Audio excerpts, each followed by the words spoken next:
Hiya, my lovelies. You're welcome. You're welcome. Happy Friday. Happy Friday. How's your day been? How's your week been? I'm around 31st of January. Hey, this year is running. How has your month been? It's not a time for our review. We're still in Q1, where we're talking about personal goals and development. And shall we get right into today's video? Ready? Yes. Okay, so today we're going to be talking about when life gives you Shoko. I'm sure you're wondering what Shoko is. Shoko is a not so sweet leaf, a Yoruba leaf that we use to make vegetable soup. So it's like when life gives you lemons, and I'm just replacing lemons with Shoko. So what do you do when life gives you Shoko? What I do is to make a bomb ass riro, a chocolatey riro. And if life gives me lemon, of course I'll make lemonade, so just stole life back with the lemons that it gave me because I don't want lemons. But yeah, we will all receive some form of bitter experience or sour experience from life. And what we do with it is very important. It can determine so many things moving forward in our lives. I remember a very dear man to me, Pastor Podriman, he says that the sun is very harsh, very, very, very harsh, but the plant needs that sun to grow.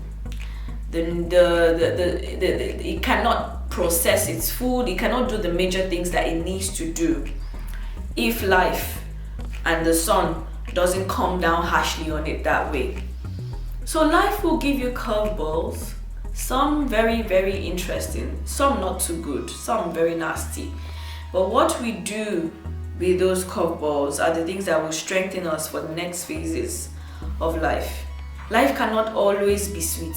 I mean, you don't necessarily need scars, as one man of God said, women here, but to be a star, you don't need scars, you know. You don't necessarily have to be in this toxic relationship to prove anything to anybody, or to be in this toxic business environment. But what do you do when you find yourself in that kind of situation? For instance, you're in a company, and this is a company with diverse teams, and the team you're in has been a marvelous team, a wonderful team, and it's time for you to progress.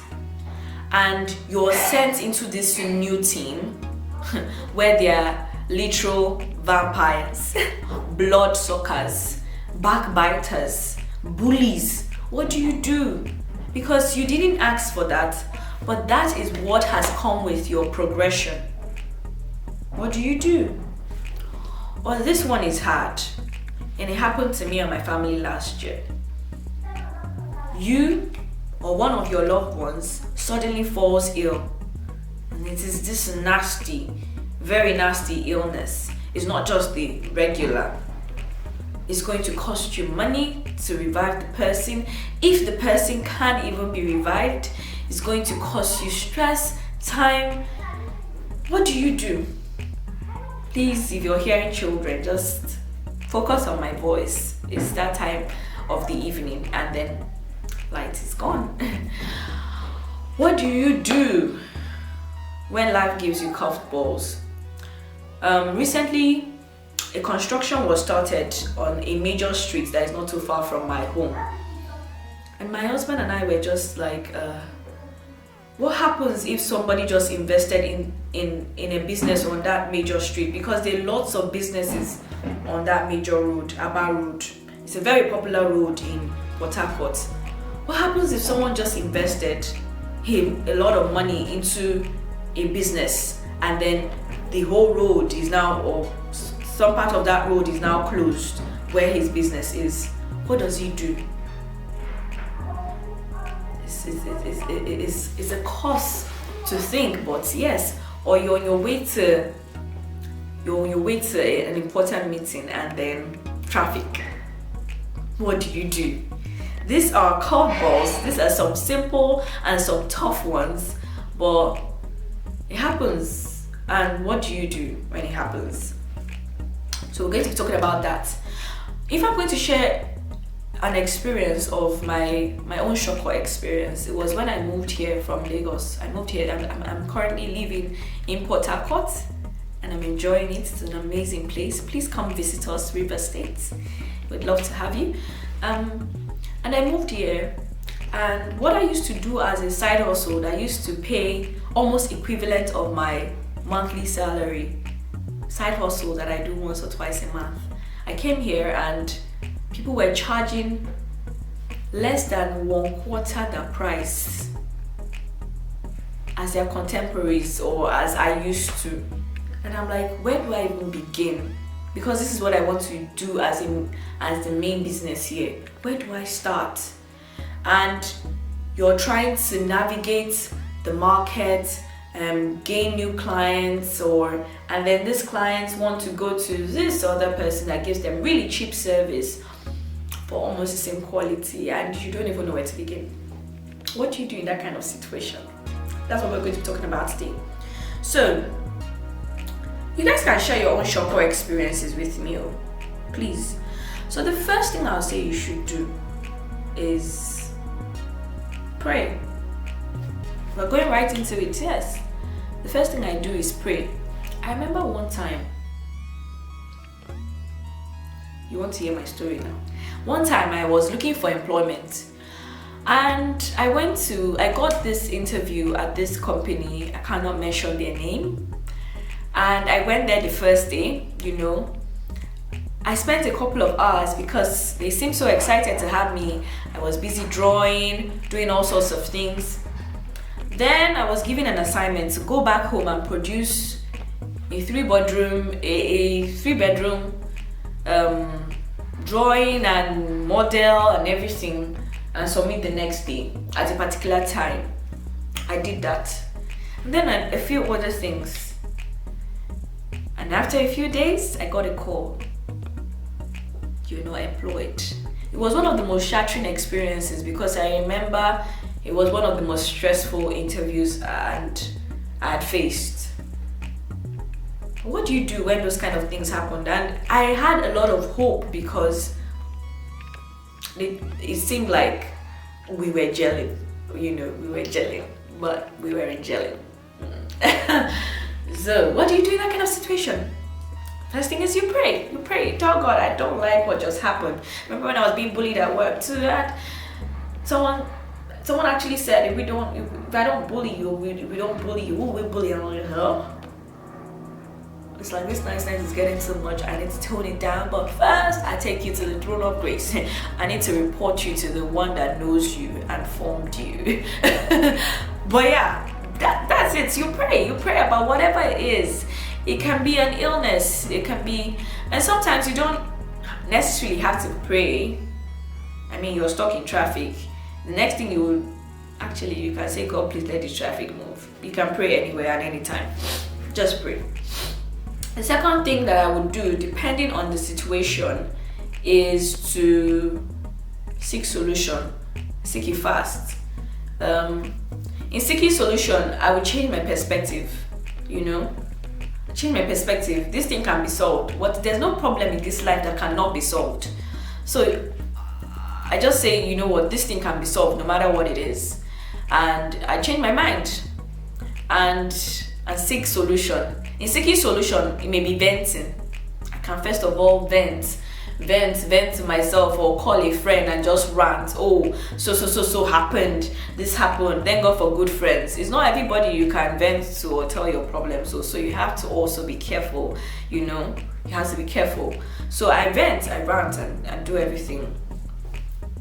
And then afterwards, I begin to dig my head down. Okay, so has someone faced this before? And I do a lot of Googling too. I know people say, oh, don't Google your problems. I think we all do. A lot of us do. I go to Google, then I go to a friend because I used to have a mentor, but not anymore.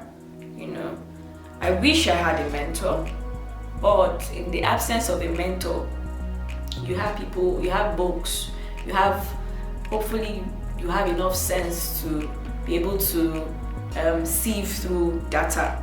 Of course you do. You're my family.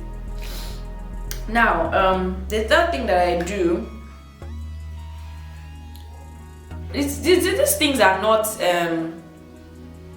they are not chronological. It can be anyhow. I change my perspective on the matter depending on what the matter is. I remember one time I was in a situationship with, he's an amazing individual anyways, with this guy. I just knew we weren't moving forward. We weren't, our goals were not the same. We weren't in alignment. And it was so funny because he didn't even ask me out. I was just hanging myself on him. It was a situationship. It wasn't like he wanted to be in a relationship with me. Sorry, there's lights, that's why I'm happy. It wasn't like he wanted to be in a relationship with me or anything like that. It was just a situationship. And then I knew that, you know what, it's time for you to look at yourself and behold the kind of person and the queen you are and where you want to go. Relationship is not by force. Stop it. And it was funny that when I even presented the case before him, my brother said that he was feeling evil spirits as I was talking. Like, what am I saying? Like, I'm like, this is just confirmation. This is not where I'm supposed to be. And I ran away. I ran away from my dear life. So it wasn't like it was a toxic relationship. I benefited a lot, especially intellectually from him. But it wasn't just the place for me or for both of us at the time. And so you have to be able to change your perspective, analyze. If it's not working, my sister, it's not too late to say goodbye to those. Cheers. And find your square roots.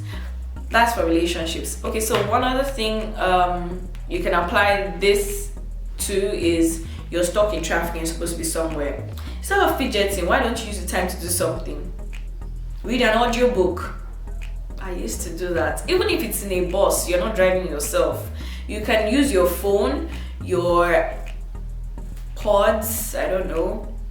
For those that still do that, your phone, basically. There's no phone that shouldn't be able to have some form of ways that you can store things that you like, music, messages, audiobooks. I've finished audiobooks in transit, quite a number. I remember there was this book, Homo Sapiens, and there was a lot of my guy that wrote David and Goliath, Malcolm Gladwell's books. They were very good for traffic. I don't know why, but they were good for traffic. So you improvise and change your perspective about problems. It's very important. Or if you made a mistake, you're actually the one that put yourself in this situation, right? Why don't you see it as an opportunity to learn? Instead of beat yourself over it and beat yourself to death over it, see it as an opportunity to learn, right? The third and final thing that I do when life gives me Shoko, I add other recipes in it to make a bombast chocolatey eforiro, like I said. So how do you make eforiro, for instance? You have meat now, assorted. You have bell pepper, you have Maggi, you have, I'm doing advert for Maggi, seasoning. You have palm oil, you have all sorts of things, and you have your fire, and you just mix things inside. Now what do I mean by you mixing ingredients? For instance, the man that has paid for a space, he has newly paid for a space and he has bought equipment and things like that. One of the things that he can do is to look for somebody to partner with, and maybe his space will be used as storage while he can, because there are people that are looking for storage spaces. You have to just improvise, and people can move their things to that place and he can store their things for them, or he has to look for another way, and he thinks he can find somebody to partner with. So basically, partnership is what I'm talking about. So I remember when I moved here, I got a lens, a 70 to 200 lens, very expensive lens, that I couldn't use because of the kind of photography I was going into. I was looking for a way. God, what am I going to do about this? What am I going to do? I just, one day, and it's good to pray, one day it just occurred to me, why don't you go and meet the person that sold it to you and ask him to collect it back, and you exchange it, you know? So there are different ways of partnering and improvising and mixing things together that actually change the narrative of a thing. I hope that with these few points of mine, I've been able to convince and not to confuse you. I've enjoyed your company and you've enjoyed mine, and yes, you've learned something about, you know, changing or making the best of nasty situations. I mean, even if it's a betrayal, you have to just thank God because those friends were not worth it, or those people were not worth it, and, you know, pray for better. And, you know, seek to don't be vengeful. Don't be vengeful. When that job didn't click that I expected, I mean, I cried and I was sad, but I was like, God, you know that there's better. Always have an open heart. Don't let, or, you know, the relationship that didn't work out, don't let that funny situation now color your world. Remain you, guard yourself, be true to you. I mean, a lot of friends say, Mariah, oh, you it's like you remain true to who you are. Did I not go through bad experiences? Oh, I went through a lot of bad experiences. All sorts of people in this life. But you have to remain strong, remain beautiful, remain true to you. Don't let hate win, let love win, irrespective of what is happening. And be strong. Life responds to strength. Okay? You got this. We got this. We got this. You got this. You got this life thing. And we're moving on in our personal self and development journey. Growth and development journey. I'll see you in our next video. The Yoruba in me still likes to come out once in a while, but it's okay. I'll see you in our next video. Please make sure that you like, you subscribe, you share. I mean, please, I'm begging you. Am I begging you? Of course I'm begging you. Yes, I am. I mean, yes. Okay, time to go. I've talked enough. I like your company. Bye.